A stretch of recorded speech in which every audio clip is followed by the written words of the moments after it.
साल 1909 की बात है। लंदन से दक्षिण अफ्रीका लौटता हुआ एक विशाल पानी का जहाज था। हाँ, जिसका नाम किल्डोनन कैसल था। बिल्कुल।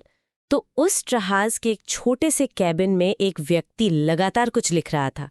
और पता है, वो इतनी तेजी से और इतने जुनून के साथ लिख रहा था कि जब उसके दाएं हाथ में दर्द होने लगा तो वो रुका नहीं। उसने दायां हाथ छोड़ा और सीधे बाएं हाथ से लिखना शुरू कर दिया। मतलब उस जल्दबाजी और तीव्रता की कल्पना कीजिए। और इसी सफर के दौरान जो पन्ने तैयार हुए, उन्होंने आगे चलकर इतिहास की दिशा ही बदल दी। सही कहा आपने, ये बहुत ही ऐतिहासिक पल था। तो आज के हमारी इस गहन चर्चा का विषय वही ऐतिहासिक रचना है, महात्मा गांधी द्वारा लिखी गई पुस्तक हिंद स्वराज के कुछ प्रमुख अंश। आज हमारा मिशन ये समझना है कि जिस राजनीतिक आज़ादी को हम अक्सर अपना सबसे बड़ा लक्ष्य मान लेते हैं, क्या वो वाकई में सच्ची आज़ादी है? ये एक बहुत ही गहरा सवाल है ना? और हम ये भी समझेंगे कि कैसे वो आधुनिकता जिसकी चमक दमक के पीछे आज पूरी दुनिया भाग रही है, वो असल में समाज को भीतर से खोखला कर रही है। बिल्कुल। और इस पूरी चर्चा की नींव को समझने के लिए हमें उस जहाज की यात्रा वाले संदर्भ पर वापस जाना होगा, क्योंकि ये कोई मतलब ये बस सफर का समय काटने के लिए लिखी गई किताब नहीं थी। हाँ, इसके पीछे एक बड़ा कारण था। जी। लंदन में उस समय भारत की आज़ादी के लिए हिंसक क्रांति का समर्थन करने वाले कई युवा मौजूद थे और लेखक की उन युवाओं के साथ बहुत लंबी बहसें हुई थी। अच्छा। हाँ, तो उन बहसों से जो बेचैनी पैदा हुई वही असल में इन पन्नों में उतरी है। अगर हम इस स्रोत सामग्री का गहराई से विश्लेषण करें तो हम पाते हैं कि ये सिर्फ एक राजनीतिक दस्तावेज नहीं है। तो फिर ये मुख्य रूप से क्या है? ये असल में एक सभ्यतागत विमर्श है। मतलब ये द्वेष की जगह प्रेम को और हथियारों की ताकत, जिसे स्रोत में पशुबल कहा गया है, उसकी जगह आत्मबल को स्थापित करने का एक बहुत ही स्पष्ट और साहसिक घोषणा पत्र है। मैं समझ रही हूँ। और इस घोषणा पत्र की पृष्ठभूमि में उस समय के भारत की सुगबुगाहट को समझना भी उतना ही महत्वपूर्ण है, क्योंकि स्रोत सामग्री से पता चलता है कि ये कोई अचानक से उठा हुआ विचार नहीं था। जी बिल्कुल, एक पूरा वैचारिक आधार तैयार हो रहा था। हाँ, कांग्रेस की स्थापना हो चुकी थी। ह्यूम, वेडरबर्न, गोखले और दादाभाई नौरोजी जैसे नेताओं ने एक जमीन तैयार कर दी थी। लेकिन एक असली हलचल, जिसे हम एक तरह की राष्ट्रीय जागृति कह सकते हैं, वो 1905 के बंग भंग यानी बंगाल विभाजन के बाद शुरू हुई। सही बात है, बंगाल विभाजन ने बहुत कुछ बदल दिया था। हाँ, लोगों को लगने लगा था कि अब केवल आवेदन देने या अंग्रेजों से विनती करने से काम नहीं चलने वाला, हुकूमत ऐसे सुनने वाली नहीं है। लेकिन इस किताब में जो सबसे बड़ा सवाल उठाया गया है वो ये नहीं है कि अंग्रेजों को देश से बाहर कैसे निकाला जाए। तो फिर असली सवाल क्या था उनके लिए? सवाल ये है कि क्या सिर्फ अंग्रेजों के चले जाने को ही स्वराज मान लिया जाए? हाँ, और यहीं आकर ये स्रोत सामग्री अपने समय के बाकी सभी राजनीतिक बहसों से एकदम अलग खड़ी हो जाती है, क्योंकि उस समय के ज्यादातर नेताओं का तो यही मानना था कि बस किसी तरह अंग्रेजी सत्ता को उखाड़ फेंकना ही एकमात्र लक्ष्य है। लेकिन ये किताब एक बहुत ही बुनियादी सवाल पूछती है। वो कहती है कि अगर सत्ता की चाबी गोरे हाथों से निकलकर भूरे हाथों में आ जाए, लेकिन सत्ता चलाने का वो पूरा ढांचा, वो कानून और वो मानसिकता वही अंग्रेजी रहे, तो क्या उसे सच्ची आज़ादी कहा जाएगा? ये तो बहुत ही प्रासंगिक बात है। इस बात को पढ़कर मेरे दिमाग में आज के कॉर्पोरेट जगत का एक उदाहरण आ रहा है। अच्छा, क्या उदाहरण है वो? मतलब ये तो कुछ ऐसा हुआ कि मान लीजिए किसी पुरानी शोषक कंपनी के एक बहुत ही क्रूअल सीईओ को कर्मचारियों ने मिलकर पद से हटा दिया। ठीक है। अब उसकी जगह एक नया व्यक्ति कुर्सी पर बैठ गया जो उन्हीं कर्मचारियों के बीच से आया है। लेकिन उस नए सीईओ ने कंपनी के नियमों, काम करने के उन कठोर तरीकों और उसी शोषक सिस्टम में कोई बदलाव नहीं किया। वो सब वैसे ही चालू रखा। मतलब चेहरा बदल गया पर काम वही है। बिल्कुल, कुर्सियां बदल गईं, चेहरे बदल गए, लेकिन लोगों की जिंदगी में कोई बदलाव नहीं आया। ये तुलना स्रोत के मूल तर्क को बहुत अच्छे से स्पष्ट करती है। आपको पता है, किताब में स्थिति को समझाने के लिए एक बहुत ही धारदार रूपक का इस्तेमाल किया गया। वो बाघ वाला रूपक। हाँ बिल्कुल। स्रोत के अनुसार अंग्रेजी तंत्र को अपनाकर अंग्रेजों को भगाना बाघ का स्वभाव चाहने लेकिन बाघ को न चाहने जैसा है। बाघ का स्वभाव चाहने, लेकिन बाघ को न चाहने, बहुत गहरी बात है ये। इसका सीधा सा मतलब यह है कि हम भारत को ही अंग्रेज बना देना चाहते हैं। मतलब हम चाहते हैं कि हमारे पास भी उनकी जैसी एक बहुत बड़ी सेना हो, उनके जैसे विस्तारवादी लक्ष्य हों, उनके जैसी अदालतें हों और उनकी जैसी ही संसद हो। लेकिन दिलचस्प बात यह है कि जिस ब्रिटिश संसद को उस समय पूरी दुनिया लोकतंत्र का मंदिर मान रही थी, इस किताब में उसकी बहुत ही तीखी और कठोर आलोचना की गई है। जी हाँ, बहुत ही कड़े शब्दों में। हाँ, जब मैंने स्रोत सामग्री में उस हिस्से को पढ़ा तो भाषा की कठोरता ने मुझे सच में चौंका दिया। वहां ब्रिटिश संसद के लिए बांझ और वेश्या जैसे सख्त शब्दों का इस्तेमाल किया गया है। ये शब्द सुनकर कोई भी पहली बार में हैरान हो सकता है। बिल्कुल, पहली बार पढ़ने पर यह बहुत ही आक्रामक लगता है, लेकिन जब हम इसके पीछे के तर्कों को देखते हैं तो बात समझ में आने लगती है। बांझ शब्द का इस्तेमाल शायद इसलिए किया गया है क्योंकि संसद अपने आप किसी गहरी नैतिकता या अपनी अंतरात्मा की आवाज पर कोई भी रचनात्मक काम नहीं करती। जी, जब तक कि उस पर कोई बाहरी राजनीतिक दबाव ना हो। सही कहा, वो बाहरी दबाव के बिना काम ही नहीं करती। स्रोत का तर्क बिल्कुल यही है। और जो दूसरे शब्द का इस्तेमाल किया गया है वो भी एक गहरी राजनीतिक विडंबना को उजागर करने के लिए है। वो कैसे? देखिए, संसद का कोई एक स्थायी मालिक या कोई एक स्थायी नैतिक दिशा नहीं होती। ये हर नए प्रधानमंत्री के साथ अपनी निष्ठा बदल लेती है। जो सत्ता में है संसद उसी की हो जाती है। बिल्कुल, आज एक पार्टी का प्रधानमंत्री है तो संसद उसके विचारों पर मोहर लगाएगी, कल कोई दूसरा आएगा तो वो उसके अनुसार काम करने लगेगी। सदस्य अक्सर अपनी स्वतंत्र सोच या सत्य के आधार पर वोट नहीं देते हैं। हाँ, वो तो अपनी पार्टी के अनुशासन या विप के हिसाब से चलते हैं। वही बात है, वे अपनी पार्टी के दबाव और कई बार निजी स्वार्थ के कारण वोट देते हैं। इसलिए इस पूरे ढांचे को एक स्वतंत्र और नैतिक संस्था मानने से स्रोत साफ इनकार कर देता है। अब अगर हम इस तर्क श्रृंखला को थोड़ा और आगे बढ़ाएं, अगर अंग्रेजी शासन प्रणाली और उनकी सर्वोच्च संस्था यानी संसद खुद ही अंदर से इतनी खोखली और दिशाहीन है, तो फिर उस पूरी आधुनिक सभ्यता पर ही एक बड़ा प्रश्न चिन्ह लग जाता है जिसकी नींव पर यह सिस्टम खड़ा है। एकदम सही दिशा में जा रही हैं आप। लेकिन यहाँ मुझे स्रोत के तर्क से थोड़ी असहमति महसूस होती है। मतलब एक सवाल उठता है मन में। कैसा सवाल? जब किताब आधुनिक सभ्यता को एक बीमारी घोषित कर देती है तो ये बात आसानी से गले नहीं उतरती। अच्छा, क्यों? क्योंकि अगर हम थोड़ा निष्पक्ष होकर देखें तो आधुनिक सभ्यता ने जीवन को कितना आसान बनाया है।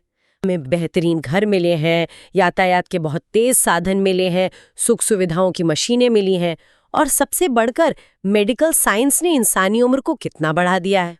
ये सारे तर्क अक्सर दिए जाते हैं आधुनिकता के पक्ष में, है ना? तो फिर इतने सारे फायदों के बावजूद इस पूरी सभ्यता को एक रोग या बीमारी क्यों माना जा रहा है? ये आपत्ति बहुत ही स्वाभाविक है और यही वो जगह है जहां स्रोत सामग्री हमें सभ्यता की सतह से हटाकर उसकी गहराई में देखने पर मजबूर करती है। गहराई में मतलब ये कि आधुनिक सभ्यता को एक बीमारी इसलिए नहीं कहा गया है कि वह मशीनें बनाती है या सुविधाएं देती है, बल्कि इसलिए कहा गया है क्योंकि वो एक अदृश्य बीमारी है जो इंसान की नैतिकता को धीरे धीरे खत्म कर देती है। अच्छा, मतलब ये अंदर से खोखला कर रही है। जी, इस सभ्यता का पूरा फोकस सिर्फ और सिर्फ शारीरिक सुख और आर्थिक मुनाफे पर है।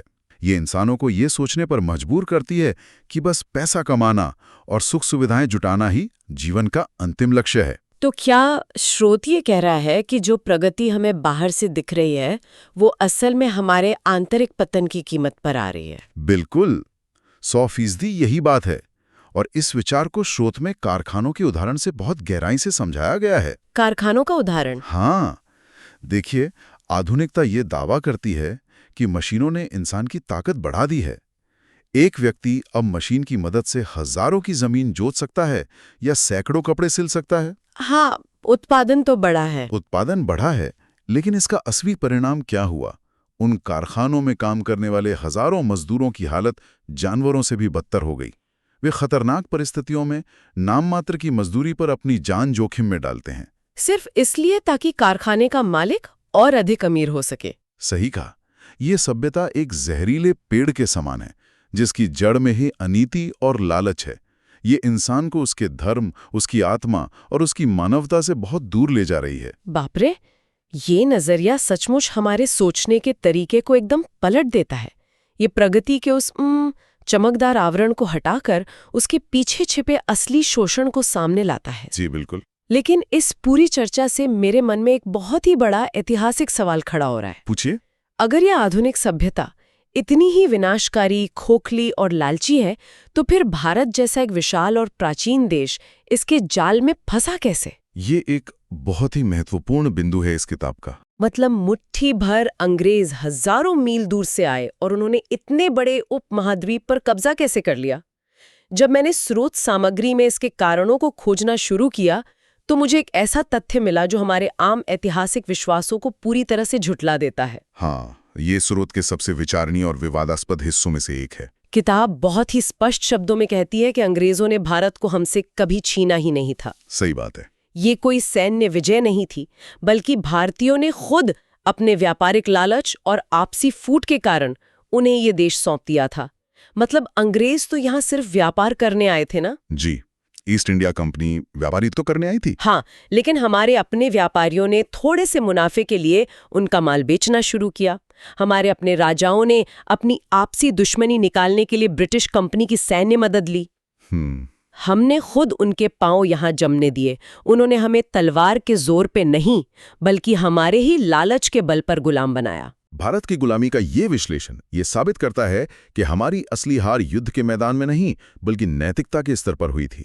बिल्कुल। और इस गुलामी को स्थायी बनाने के लिए अंग्रेजों ने जिन औजारों का इस्तेमाल किया, स्रोत उनका बहुत ही विस्तृत और चौंकाने वाला विश्लेषण करता है। किताब के अनुसार भारत को असल में गुलाम बनाने वाले 3 प्रमुख स्तंभ सेना या तोपें नहीं थी। तो फिर वो 3 स्तंभ क्या थे? वो 3 स्तंभ थे रेलवे, वकील और डॉक्टर। हाँ, यही वो हिस्सा है जो मुझे सबसे ज्यादा हैरान करता है। रेलवे, वकील और डॉक्टर, इन्हें तो हम किसी भी विकसित समाज की रीढ़ मानते हैं। ये तो प्रगति के प्रतीक है। आमतौर पर हम ऐसा ही सोचते हैं। तो फिर इन्हें गुलामी और विनाश का कारण कैसे ठहराया जा सकता है? अगर हम सबसे पहले रेलवे की बात करें, तो ट्रेन तो लोगों को जोड़ती है।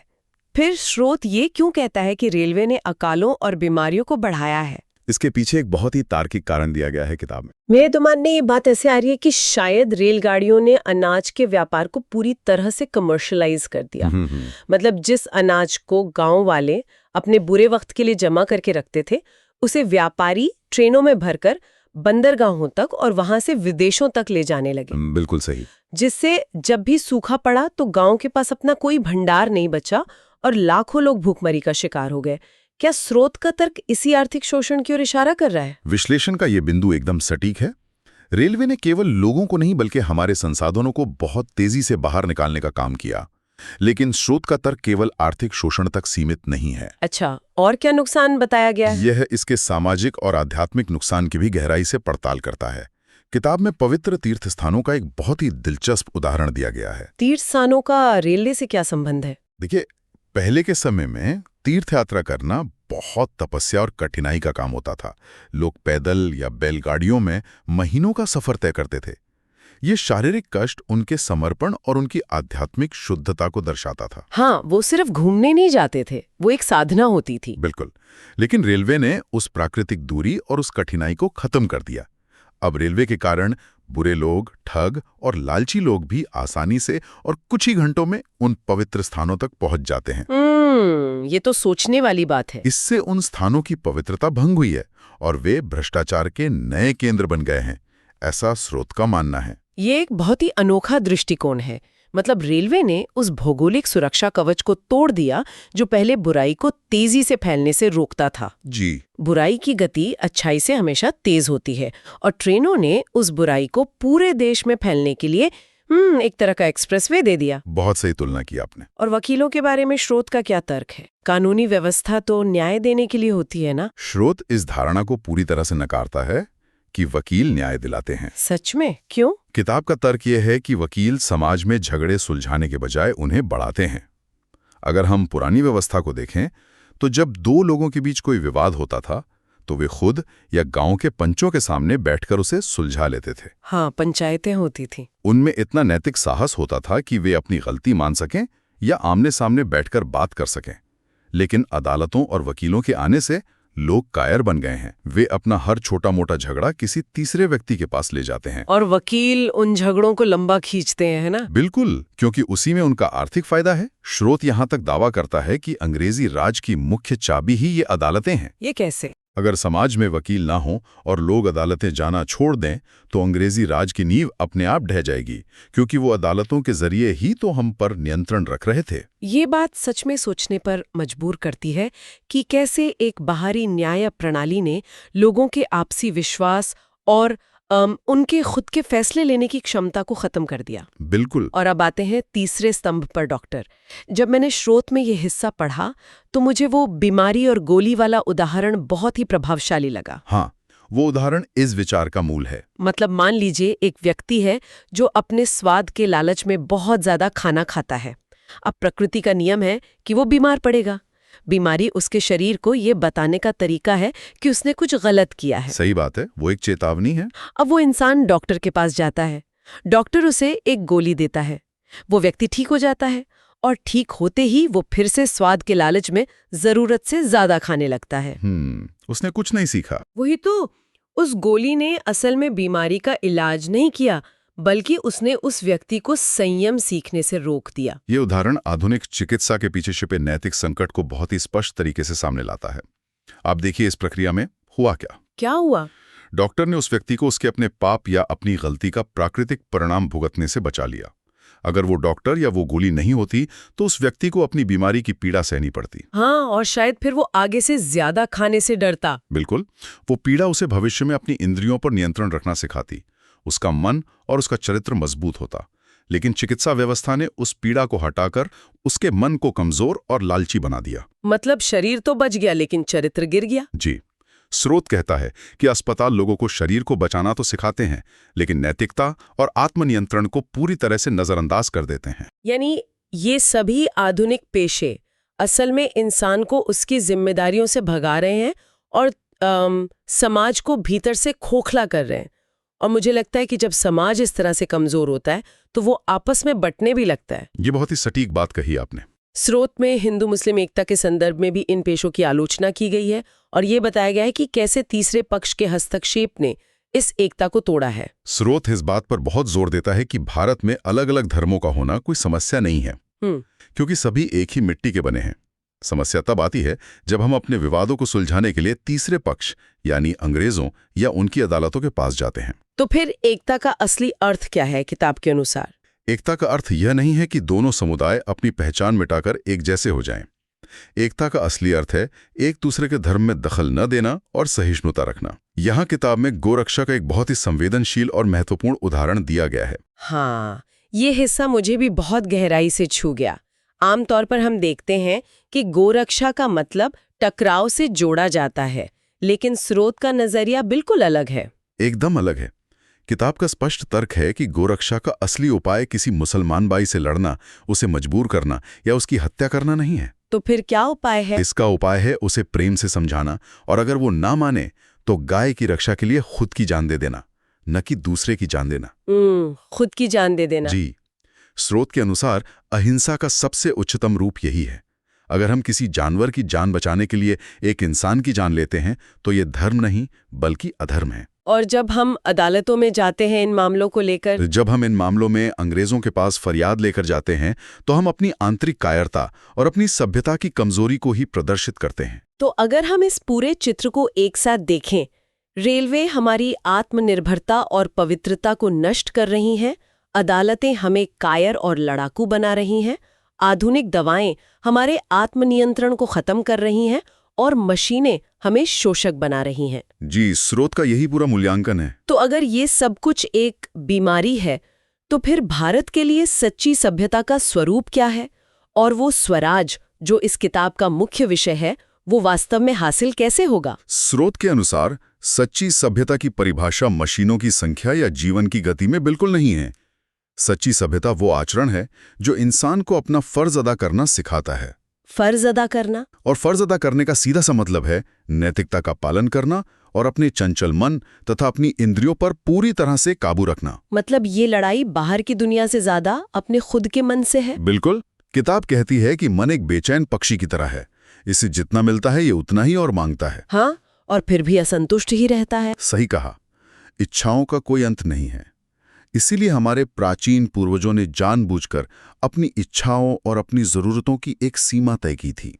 यह एक बहुत ही अहम बिंदु है, क्योंकि अक्सर आधुनिक लोग यह सोचते हैं कि हमारे पूर्वजों के पास सुख सुविधाएं इसलिए नहीं थीं क्योंकि वे तकनीकी रूप से पिछड़े हुए थे, उन्हें मशीनें बनानी नहीं आती थी। ये बहुत बड़ी गलतफहमी है ना? लेकिन स्रोत स्पष्ट रूप से कहता है कि यह उनका अज्ञान नहीं था, बल्कि यह उनका एक बहुत ही सचेत और सोच समझ कर लिया गया फैसला था। एकदम सही।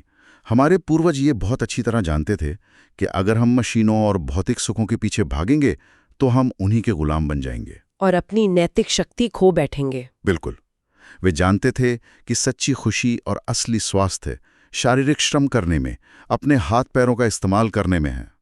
उनका ये पक्का विश्वास था कि बड़े शहरों में हमेशा धूर्तों की टोलियां पनपती हैं, वहां बुराइयां फैलती हैं और वहां अमीर लोग हमेशा गरीबों का खून चूसते हैं। इसीलिए उन्होंने बड़े शहरों और तेज रफ्तार जीवन को नकार दिया और छोटे गांव की आत्मनिर्भर व्यवस्था में ही संतुष्टि खोजी।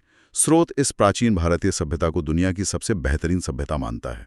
ये दार्शनिक स्तर पर तो बहुत ही सुंदर और आदर्श विचार है, लेकिन अगर हम उस समय की व्यवहारिक और राजनीतिक परिस्थितियों पर वापस आएं तो एक बड़ा सवाल उठता है। क्या सवाल? भारत पर उस समय दुनिया के सबसे बड़े और क्रूर साम्राज्य का राज था।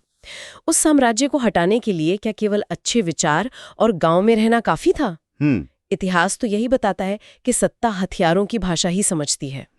ये सवाल उस समय के कई युवा क्रांतिकारियों का भी था। क्या बिना लड़े, बिना सेना के कोई आजादी मिल सकती है? स्रोत इस सवाल का सामना बहुत ही तार्किक और ऐतिहासिक तरीके से करता है। किताब में यूरोप के इतिहास से, विशेषकर इटली का एक बहुत ही सटीक और प्रासंगिक उदाहरण दिया गया है। इटली का उदाहरण? हाँ, वहाँ दो बड़े ऐतिहासिक चरित्र थे, मैजिनी और गैरिबाल्डी। मैजिनी एक विचारक थे जिनका सपना था इटली की आम जनता का स्वराज। और दूसरी ओर गैरिबाल्डी थे। जी, गैरिबाल्डी एक महान योद्धा थे। हाँ, इतिहास में गैरिबाल्डी को उनके सैन्य अभियानों के लिए बहुत जाना जाता है। बिल्कुल, गैरिबाल्डी ने अपनी सेना और हथियारों के बल पर ऑस्ट्रिया के शासन को इटली से निकाल बाहर कर दिया। तो उन्हें तो आज़ादी मिल गई ना। इटली को भौगोलिक आज़ादी तो मिल गई, विदेशी शासक चले गए, लेकिन स्रोत सवाल पूछता है कि क्या गैरिबाल्डी के उस हिंसक जीत ने इटली की आम जनता या वहां के किसानों को सूखी कर दिया? अच्छा, तो क्या जवाब है इसका? उत्तर है नहीं। मैजिनी का जो आम जनता के स्वराज का सपना था वो कभी पूरा नहीं हुआ। विदेशी शासकों की जगह इटली के अपने शासक आ गए, लेकिन आम आदमी का शोषण और उसकी गरीबी वैसी ही रही। यानी सत्ता बदल गई लेकिन सिस्टम वही रहा। इसीलिए स्रोत ये चेतावनी देता है कि भारत को इटली की तरह हथियारों या पशुबल की नकल नहीं करनी चाहिए। अगर हम हिंसा से अंग्रेजों को भगा भी देंगे तो हमारा नया देश भी उसी हिंसा की नींव पर खड़ा होगा। तो फिर रास्ता क्या है? भारत को आज़ादी पशुबल से नहीं बल्कि आत्मबल यानी सत्याग्रह से हासिल करनी चाहिए। तो इसका अर्थ ये हुआ कि अगर हम सिर्फ बंदूकों के बल पर सत्ता पलट भी दें तो जो नया सिस्टम बनेगा वो भी उसी ताकत और डर के सिद्धांत पर चलेगा। बिल्कुल, वो सच्ची आज़ादी नहीं होगी। वह भारत का अपना स्वराज नहीं होगा, बस शोषकों की नागरिकता बदल जाएगी।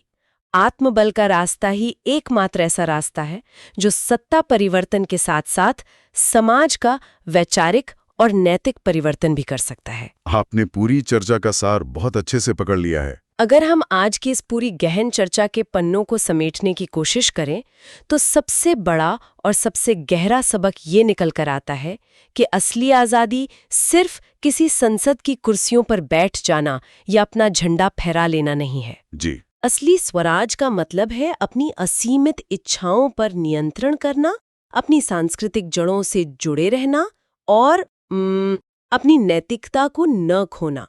अगर हम भीतर से गुलाम हैं अपनी वासनाओं के, मशीनों के या आधुनिक सुख सुविधाओं के, तो दुनिया का कोई भी राजनीतिक संविधान हमें सच्चे अर्थों में आजाद नहीं कर सकता। यह स्रोत हमें यह स्वीकार करने की चुनौती देता है कि बाहर के दुश्मनों से लड़ने से पहले हमें अपनी भीतर मौजूद उन प्रलोभनों और उस सभ्यतागत बीमारी से लड़ना होगा जिसने हमारे सोचने समझने की आज़ादी छीन ली है। और यही पूरी बहस इस किताब को 1909 के उस जहाज से निकालकर आज के हमारे वर्तमान समय के बिल्कुल बीचों बीच लाकर खड़ी कर देती है। बिल्कुल सही कहा आपने। आज के समय में ये और भी ज्यादा प्रासंगिक है। तो इस चर्चा को आज यही विराम देते हुए हम हमारे सुनने वालों के लिए एक विचार छोड़ना चाहते हैं। जी। आज हम जिस तकनीकी युग में सांस ले रहे हैं, जहां हमारी हर छोटी बड़ी जरूरत बस एक स्क्रीन को छूने, एक बटन दबाने या एक ऐप खोलने से पूरी हो जाती है, जिस भौतिक निर्भरता की भविष्यवाणी इस किताब में 100 साल से भी पहले कर दी गई थी,